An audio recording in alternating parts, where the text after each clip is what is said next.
Kudos to Inova and Dr. Wallach and his team for everything they did. They gave me a big part of my life back. I was a runner, and in 2009 I did a simple 5K, and my hip felt so bad, like it was going to come right out of my side. And that's the last time I ever ran. What would cause me problems prior to my surgery is anything that compressed my spine. So I took up hiking, indoor rowing, and I took up cycling, and I could continue to do those things. But gradually things got worse, and I was referred to Dr. Wallach.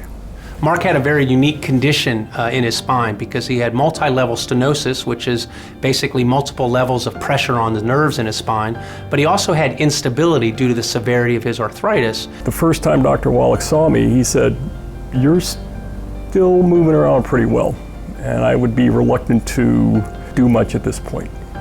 He said, in fact, that you're going to tell me you're ready for surgery. My philosophy has always been the most important thing in determining how best to help a patient is to understand how much their condition affects them. A mild inconvenience may warrant one level of intervention, where if a patient is truly incapacitated and not able to participate in the activities that they care about, you might escalate that intervention. And that's really what happened with Mark. In 2014, I had a kind of a dream hiking trip through the Southwest. And to get through that, I was taking 8 to 10 aspirin a day. But it got so bad that it just hurt to walk. And that's when I knew I had to have the surgery.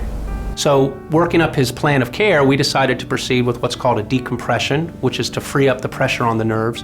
But he also required a fusion to help with the instability that his spine already demonstrated. I tell all of my patients that it's a gradual process. You get better each day. Those first couple weeks, it's an exponential improvement. I really believe at 3 weeks you turn the corner, at 2 months you're back to doing most of your activities. And with him, he had his mind set on participating in this 100-mile bike ride. And I told him before the surgery that I thought he'd really have to commit to the post-operative protocol to be able to do that in so short a time after his surgery, but he did. He was very faithful with it. He did great in the initial post-operative period in the hospital.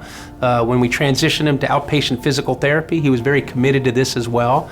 And at the 3-month time, he was able to participate in the bike ride and actually sent me a picture of him crossing the finish line after the 100 miles. Toward the latter parts of that Century ride, I was able to take my turns at the front. You know, in cycling, being the lead is the hardest. You're breaking the wind for everybody else. So I was able to do my turns in the front, and I was very proud of that. Dr. Wallach and his team at Inova improved the quality of my life and helped me do the things I want to do.